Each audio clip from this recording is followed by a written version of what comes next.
നമസ്കാരം. വടുവപ്പുളി നാരങ്ങ ഇതാണ്ടോ. വടുവപ്പുളി നാരകത്തിൻ്റെ മരം ഇത് മുകളിലൊക്കെ ഉണ്ട്. ഇതാണ് നാരകം. ഇപ്പോൾ ശരീരത്തിന് പുളിയും എരിവും നമുക്ക് വേണം. പുളി വരി നമുക്ക് വേണം. ഇതാ നാരകം. ഇതിൽ 5-6 നാരങ്ങയുണ്ട്.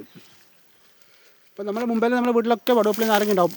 ഇപ്പോൾ അത് പാശ്ചാത്യ ഭക്ഷണ രീതിയുടെ ഭാഗമായിട്ട് ഇതെല്ലാം ഉപേക്ഷിച്ചു. ഇത് നല്ല എരിവും പുളിയും ശരീരത്തിൽ കാര്യമായിട്ട് വേണം. അതാണ് ഇതിൻ്റെ പ്രത്യേകത. അപ്പോൾ ഇത് സംരക്ഷിക്കേണ്ട ഭാഗമായിട്ട് നമ്മൾ തേടി പിടിച്ചതാണ് ഒരു വടുവപ്പുളി നാരങ്ങ. ഈ വടുവപ്പുളി നാരങ്ങ ഉള്ളത് ബാനം കിത്തൂർ കണ്ണാട്ടിൻ്റെ വീട്ടിലാണ് ഈ വടുവപ്പുളി നാരങ്ങ ഉള്ളത്. 2-3 നാരങ്ങ ഇതിലുള്ളൂ. പക്ഷേ മരം നല്ല നാരത്തിൻ്റെ മരമുണ്ട്. കണ്ടോ, ആരങ്ങ വീട്ടിൽ അതിൻ്റെ മുകളിൽ നാരങ്ങ കാണുന്നുണ്ടോ.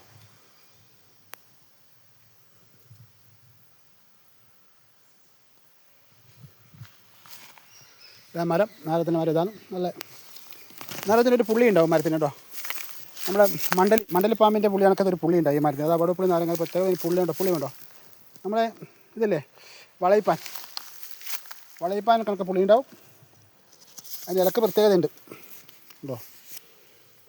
അപ്പോൾ രജോ ഗുണം ഉണ്ടാകാൻ വേണ്ടിയിട്ടാണ് നാരങ്ങ ഉപയോഗിക്കുന്നത്. നമുക്ക് സാത്വിക താമസിക്കാൻ പോരാ, രജോ ഗുണം പോകണം. ഓടിച്ചാടി നടക്കാനും.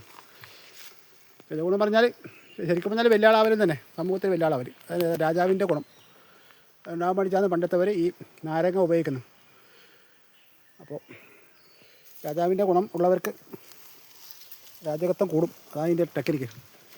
വളരെ ചില പൊടിക്കലും വേറെല്ലാം ഉണ്ട്. എന്നാലും നിങ്ങൾ പറഞ്ഞാൽ ഇത് അത്യാവശ്യം എരിവും പുളിയും പറഞ്ഞാൽ രാജാവിൻ്റെ ഗുണമാണ്. പണ്ടൊരു കഥയില്ലേ, കർണനാറ്റം ഒരു ഗുരുവിൻ്റെ മടിയിൽ തല വെച്ച് കിടക്കുമ്പോൾ ഒരു തേള് കടിച്ചു. അപ്പോൾ ഗുരു ഉറങ്ങണ്ട എന്ന് പറഞ്ഞുകൊണ്ട് തേളിൻ്റെ കടി സഹിച്ചു. അപ്പോൾ ഗുരു എണീച്ചിട്ട് പറഞ്ഞു, അപ്പോൾ കർണനാൻ തോന്നും ബ്രാഹ്മണൻ എന്ന് പറഞ്ഞിട്ടാണ് വിദ്യ അഭ്യസിച്ചത്. പക്ഷേ അപ്പോൾ ഗുരു എഴുന്നേറ്റ് പറഞ്ഞു, ഒരു ബ്രാഹ്മണന് ഈ തേളിൻ്റെ കടി കൊള്ളാൻ ശക്തി ഉണ്ടാവില്ല, അപ്പോൾ നീ ബ്രാഹ്മണനല്ല എന്ന് ഗുരു കണ്ടെത്തി.